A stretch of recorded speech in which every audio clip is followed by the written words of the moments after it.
Halo teman-teman ATLM Indonesia, kali ini kita membahas soal-soal tryout uji kompetensi bagi teknologi laboratorium medik di channel ATLM Indonesia bagian 145,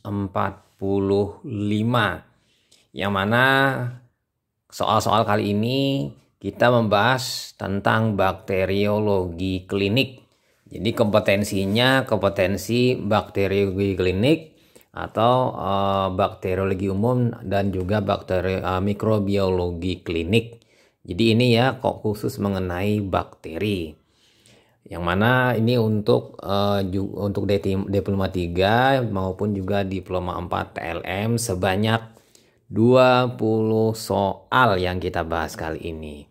Oke, langsung saja kita bahas soalnya sebagai berikut. Soal nomor 1. Sampel feses cair jernih, tidak berbau, dan memiliki bercak-bercak lendir. Tinja seperti air cucian beras. Cucian beras ini berarti nanti Vibrio ya.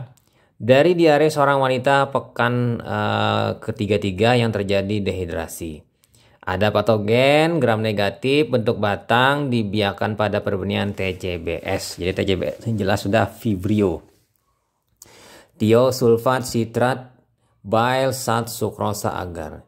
Setelah itu diinkubasi pada suhu 37 derajat Celcius selama 24 jam. Pertumbuhan diperoleh koloni berwarna kuning. Sebutkan indikator pada perbenihan TCBS yang menyebabkan koloni berwarna kuning. Yang A kuning, yang B brilian hijau, yang C brom timol biru, kemudian metilin blue atau metil orange. Jadi jawabannya di sini adalah brom timol blue, BTB ya. Jadi untuk indikatornya menggunakan ini, mungkin teman-teman kalau mau menceknya silahkan tinggal kata kunci TCBS, maka nanti akan keluar indikatornya, indikator TCBS. Oke, langsung kita pindah ke soal nomor 2. Sampel muntahan dari penderita keracunan makanan karena faktor virulensi dari enterotoksin tahan panas, berarti ini kan termostabil, dibiarkan pada perbenihan blood agar flat. Setelah itu diinkubasi pada 37 derajat Celcius selama 24 jam. Pertumbuhannya mendapatkan koloni rogue berpigmen, terjadi hemolise darah, hemolitik beta, mempunyai sifat tersusun seperti anggur, kokus, gram positif, kemudian tes katalase positif, manitol positif. Ya sudah jelaskan kalau ini prasangka kita. Bakteri apakah yang mempunyai kemampuan untuk meragi manitol? Jelas ini kalau kita melihat ini adalah Staphylococcus ya. Yang A Staphylococcus epidermidis, yang B Staphylococcus saprophyticus, kemudian yang C Staphylococcus aureus, kemudian yang D Staphylococcus citrus, atau yang E Staphylococcus albus. Jadi jawabannya di sini yang tepat adalah Staphylococcus aureus. Jadi mengapa aureus? Karena dia melakukan beta hemolitikus, kemudian dia di sini berpigmen ya, berpigmen kuning emas, harusnya di sini dijelaskan. Oke, kita pindah lanjut ke soal nomor 3. Sampel sekret terduga infeksi kelamin banyak neutrofil dengan Diplococcus gram negatif intraseluler.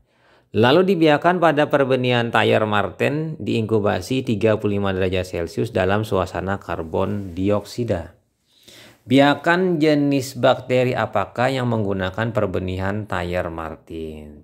Yang A Neisseria meningitidis, yang B Neisseria gonorrhoeae, yang C Neisseria lactamica, yang D Neisseria sicca, atau yang E Neisseria subflava. Jadi di sini untuk Thayer Marten biasanya yang khas itu adalah Neisseria gonorrhoeae. Nah, kita pindah lanjut ke soal selanjutnya, soal nomor 4. Pemeriksaan kultur urin sampel diambil dari pasien wanita usia 40 tahun dengan diagnosis ISK, infeksi saluran kemih. Hasil pemeriksaan mikroskopik dengan pewarnaan gram adalah basil gram negatif. Gram negatif ya. Hasil kultur pada media McConkey adalah warna koloni berwarna merah. Merah ini berarti kita sudah berasumsi ini adalah mungkin E. coli. Hasil uji karbohidrat, glukosa, laktosa, sukrosa, dan manosa adalah positif. Proses apakah yang terjadi pada hasil kultur tersebut? Yang A, lisisnya eritrosit. Yang B, fermentasi laktosa. Yang C, degradasi hidrogen peroksida maksudnya. Yang D, koagulase fibrinogen. Atau yang E, oksidasi hemoglobin. Jadi jawabannya di sini yang tepat ini adalah proses fermentasi laktosa. Jadi bakteri yang mampu memfermentasi laktosa maka akan berwarna merah koloninya. Artinya bakteri ini bakteri yang kurang patogen. Sementara bakteri yang patogen itulah yang tidak memfermentasi laktosa pada umumnya. Seperti halnya Salmonella ya. Salmonella dengan E. coli. E. coli memfermentasi laktosa, Salmonella tidak memfermentasi laktosa. Nah, kita pindah lanjut ke soal nomor 5. Seorang ATLM akan melakukan sterilisasi medium pertumbuhan bakteri menggunakan autoklaf. Setelah 30 menit berlalu terlihat penunjuk tekanan tidak mencapai 2 atm.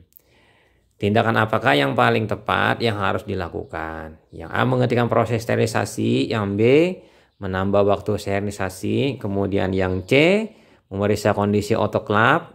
Yang D, melaporkan kepada teknisi. Atau yang E, menunggu hingga 60 menit. Jadi di sini kita lihat bahwa memang harus ada menunjukkan tekanan yang tinggi. Berarti kalau tidak ada maka kita harus menghentikan proses sterilisasi. Karena ini sia-sia karena tidak ada uap air tekannya yang terjadi. Sementara autoklaf ini ciri khas utamanya adalah uap air tekan. Nah, kita pindah lanjut ke soal nomor 6.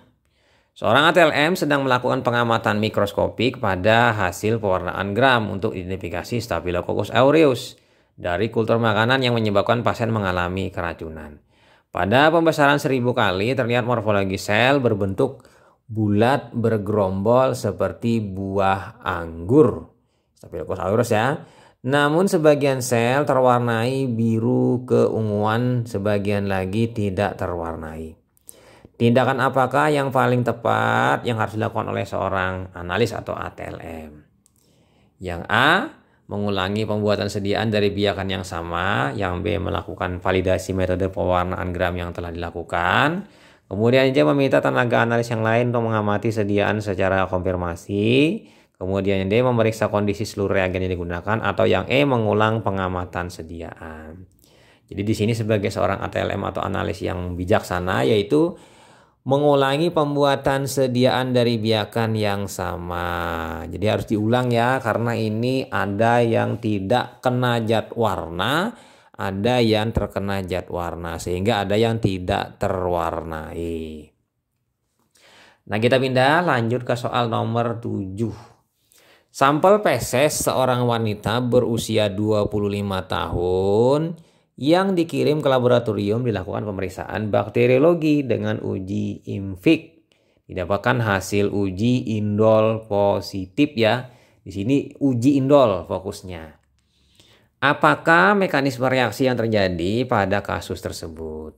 Yang A, terjadinya oksidasi glukosa. Yang B, degradasi asam amino triptofan. Yang D, fermentasi asetil metil karbinol. Kemudian yang D, fermentasi sumber karbon. Atau yang E, penguraian hidrogen peroksida. Jadi jawabannya di sini untuk nomor 7 adalah untuk indol, yaitu terjadi degradasi asam amino triptofan sehingga terbentuk indol ya. Nah, kalau fermentasi glukosa itu pada gula-gula, kemudian asetilmetilkarbinol ini VV. Kemudian kalau sumber karbon ini nanti pada sitrat, penguraian hidrogen peroksida ini uji katalase. Nah, kita pindah lanjut ke soal selanjutnya, soal nomor 8. Hasil sampel penanaman bakteri dari suatu media ke media baru menunjukkan jumlah bakteri yang baru terbentuk jauh lebih banyak daripada yang menjadi mati. Ya, ini kata kuncinya ya. Fase atau periode apakah yang dimaksud dalam fase tersebut? Yang A, adaptasi, yang B, lag, kemudian logaritmik, yang C, stasioner, atau yang E, dektinasi. Jadi di sini kalau pada fase ini adalah fase logaritmik. Dia fase pertumbuhannya yang cepat. Tapi ya kan, kalau adaptasi itu awal-awal, kalau lag ini terstop ya. Oke, kita lanjut pindah ke soal nomor 9. Sampel feses seorang wanita berusia 50 tahun yang dikirim ke laboratorium. Dilakukan pemeriksaan bakteriologi dengan uji IMFIC. Didapatkan hasil uji methyl red positif. Pertanyaannya, apa mekanisme reaksi yang terjadi pada kasus tersebut? Yang A, hidrolisis polisakarida, yang B, oksidasi potasium hidroksida, yang D, hidrolisis triptofan, kemudian katabolisme karbohidrat atau oksidasi glukosa menjadi asam. Jadi jawabannya di sini adalah oksidasi glukosa menjadi asam. Jadi sebenarnya yang idealnya itu adalah penguraian glukosa menjadi produk asam, yang mana asam tadi mengubah pH yang dibuktikan dengan terbentuknya warna merah. Jadi asam ini pH-nya akan turun. Nah, kita pindah lanjut ke soal nomor 10. Seorang ATLM menumbuhkan suatu bakteri di dalam media kaldu urea yang mengandung indikator phenol red. Setelah diinkubasi selama 20 jam pada suhu 37 derajat Celcius, media kaldu urea dan indikator berubah warna menjadi merah muda. Ini menyatakan hasil uji urease positif. Jadi menguji urease ya. Bakteri apakah yang mampu memecah urea dengan cepat pada kasus tersebut? Yang A, Salmonella typhi, yang E, Proteus vulgaris, yang D, Vibrio cholera, kemudian Y, Escherichia coli, atau Klebsiella pneumoniae. Jadi kalau untuk memecah urea itu bakteri yang cepat itu adalah kasusnya pada Proteus, yaitu Proteus vulgaris. Nah, kita pindah lanjut ke soal nomor 11. Seorang ATLM sedang melakukan pengamatan hasil uji biokimia pada media gula-gula. Namun pada saat bekerja ada medium gula-gula yang tumpah di meja kerja. Sebagai langkah pertama, ATLM akan menambahkan desinfektan pada tumpahan tersebut. Desinfektan apa yang digunakan untuk membunuh mikroorganisme yang ada dalam tumpahan tersebut? Yang A, phenol 1%, yang B, peroksida 1%, kemudian iodium 1%, deterjen 1%, atau klorin 1%. Jadi di sini pilihannya yang tepat itu adalah klorin 1%. Klorin ini natrium hipoklorit 1%. Sebenarnya boleh-boleh saja klorin atau juga menggunakan fenol 1%. Tapi yang lebih bagus itu adalah klorin 1%. Nah, kita pindah lanjut ke soal nomor 12.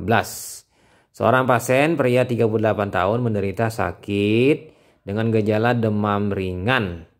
Suhu tubuh 38 sampai 39 derajat Celcius. Disertai batuk yang sudah berlangsung selama seminggu. Melakukan pemeriksaan laboratorium untuk dilakukan kultur. Sebagai seorang teknisi laboratorium, apakah sampel yang diambil dari pasien tersebut untuk pemeriksaan kultur dan mikroskopik? Ya, di sini kata kuncinya demam, sakit, kemudian batuk. Yang A, cairan eksudat, yang B, swab tenggorokan, yang C, sputum, yang D, darah kapiler, atau yang E, stool.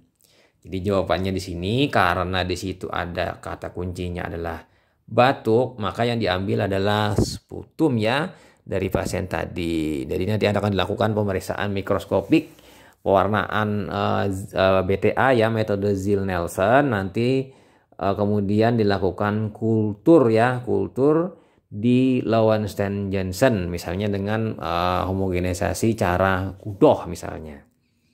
Nah, kita pindah lanjut ke soal selanjutnya, soal nomor 13. Seorang pasien dengan jenis kelamin laki-laki berumur 25 tahun dengan diagnosa sementara menderita demam tifoid. Oleh klinisi diminta dilakukan pemeriksaan kultur.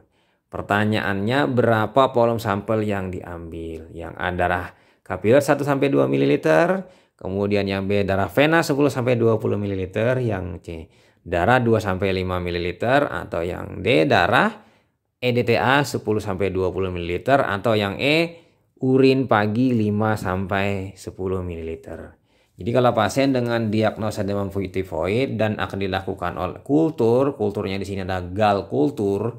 Jadi diambil darah vena 10-20 ml ya untuk proses kultur ini. Jadi tidak boleh diberikan zat apapun atau pengawet apapun.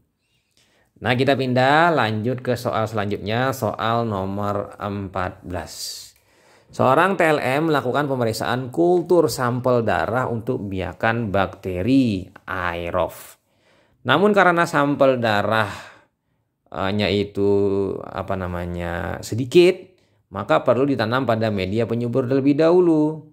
Apa media penyubur yang digunakan untuk kultur sampel tersebut? Yang A BHI broth, yang B thioglycolate broth, kemudian agar darah domba 5%, yang D galpepton, atau yang E selenit broth. Jadi karena di sini bakterinya itu kita mau kultur aerob, itu kita boleh menggunakan BHI broth, yaitu brain heart infusion broth. Jadi ini adalah media penyubur. Nah, kita pindah lanjut ke soal nomor 15. Masih di channel ATLM Indonesia. Seorang pasien mengalami keracunan setelah beberapa jam sebelumnya mengkonsumsi jajanan yang dijual di pinggir jalan. ATLM melakukan pemeriksaan pada sampel makanan tersebut. Ditemukan kuman dengan bentuk kokus, ya kan? Gram positif. Uji katalase dan uji koagulase positif. Berarti ujinya sini ya. Pertanyaan, reagen apakah yang digunakan untuk melakukan uji katalase? Uji katalase ini kan jelas kita nanti akan menggunakan yang menghasilkan gelembung-gelembung. Yang A hidrogen, yang B asam klorida, yang C Ehrlich, yang A kan yang B Ehrlich B, atau yang D hidrogen peroksida. Jawabannya di sini adalah memang hidrogen peroksida, bukan hidrogen perioksida. Jadi H2O2, atau ada yang mengatakan adalah perhidrol. Konsentrasinya ada yang mengatakan 1%, 2%, atau 3%. Tergantung nanti ya. Ya idealnya mungkin sekitar 3% saja sudah cukup untuk uji peroksida dari enzim katalase. Jadi di sini nanti akan terjadi gelembung-gelembung udara, berarti itu adalah penguraian H2O2, berarti positif. Nah, kita pindah lanjut ke soal selanjutnya, soal nomor 16. Seorang pasien datang ke klinik dengan gejala keracunan. Diketahui pasien tersebut mengkonsumsi makanan dalam kaleng yang dilakukan pengolahan tidak sesuai petunjuk penyajian. Hanya dilakukan pemanasan selama 5 menit. Lalu dilakukan inokulasi dari makanan kaleng yang tersisa. Dengan hasil motil positif, tidak berkapsul, membentuk endospora. Jadi endospora oval ya. Tumbuh pada suasana anaerob pada media blood agar. Bakteri apa pada kasus tersebut? Yang A Clostridium tetani, yang B Clostridium botulinum, yang C Clostridium bifermentans, yang D Clostridium falak, atau yang E Clostridium carnis. Jadi di sini kalau kasus keracunan makanan untuk genus Clostridium adalah pasti Clostridium botulinum karena dia memiliki toksin botulinin yang menyebabkan botulismus, yaitu kejang-kejang dan mungkin meninggal ya karena toksinnya ini. Nah, kita pindah lanjut ke soal selanjutnya, soal nomor 17. Seorang ATLM mendapatkan sampel berupa sekret vagina. Sampel langsung dilakukan pengecatan gram. Sampel digores dengan kapas lidi dan dipindahkan pada media Thayer Martin, Mekonke, BV, BHI, dan agar coklat. Nah, Nah, ini Thayer Martin ya. Ada medianya 1, 2, 3, 4, 5. Ada 5 media ya. Setelah itu media Thayer Martin dan agar coklat dimasukkan dalam sungkup lilin dengan tekanan CO2 10%. Berarti di sini anaerobik jar ya. Apa tujuan media dimasukkan sungkup lilin dengan tekanan CO2 10%? Yang A menumbuhkan Streptococcus piridan, kemudian yang B menumbuhkan Gardnerella vaginalis, kemudian yang C menumbuhkan Trichomonas vaginalis, yang D menumbuhkan Candida albicans, yang E menumbuhkan Neisseria gonorrhoeae. Jadi di sini kita tahu untuk Thayer Martin menggunakan media ini untuk pertumbuhan Neisseria gonorrhoeae. Jadi Neisseria gonorrhoeae dengan teknik adanya CO2 yaitu dengan cara menambahkan lilin ya, candle jar. Kita pindah lanjut ke soal selanjutnya, soal nomor 18. Bakteri E. coli merupakan salah satu bakteri coliform. Bakteri coliform adalah bakteri indikator pencemaran lingkungan. E. coli ketika ditanam pada media endoagar ya, memiliki ciri-ciri bulat, cembung, dan menghasilkan warna kilat logam. Bakteri E. coli yang ditanam pada media KIA, Klinger iron agar, SIM, kemudian LIA, dan sitrat akan menghasilkan apa? Nah, ini ada pilihannya. KIA, AA, G positif, S positif, SIM, ya kan, negatif, positif, positif, LIA, K per K, S minus, C plus. Kemudian yang B, KIA, AA, G plus, S minus, SIM negatif plus plus, LIA, K per K, S minus, C positif. Kemudian yang C, KIA, AA, G positif, S minus, SIM negatif, positif, negatif, LIA, K per K, S minus, C positif, negatif. Kemudian yang D, KIA, A per A, G minus, S positif, SIM positif, negatif, positif, LIA, K per K, S plus, ya kan, S plus, C plus.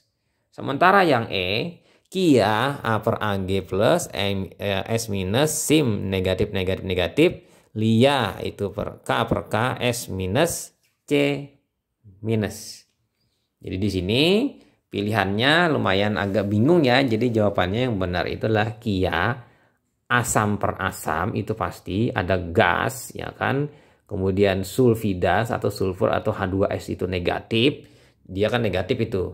Yang lain ada beberapa yang positif. Kemudian SIM dia itu apa namanya, sulfat, dia menghasilkan sulfat. Indol dia positif, motility positif. Nah, ini yang paling benar ya. Jadi jawabannya paling benar itu LIA, kemudian K per K ya kan, S-nya negatif. Nah, sudah oke ini. Kemudian C-nya negatif. Jadi memang dia tidak memfermentasi sitrat. Nah, jadi memang jawabannya yang benar adalah yang B ya, karena di situ yang mempengaruhi adalah salah satunya di situ jawabannya adalah SIM dengan KIA atau KIA. Nah, kita pindah lanjut ke soal selanjutnya, soal nomor 19. Seorang ATLM akan melakukan analisa air minum isi ulang dengan metode most probable number atau MPN.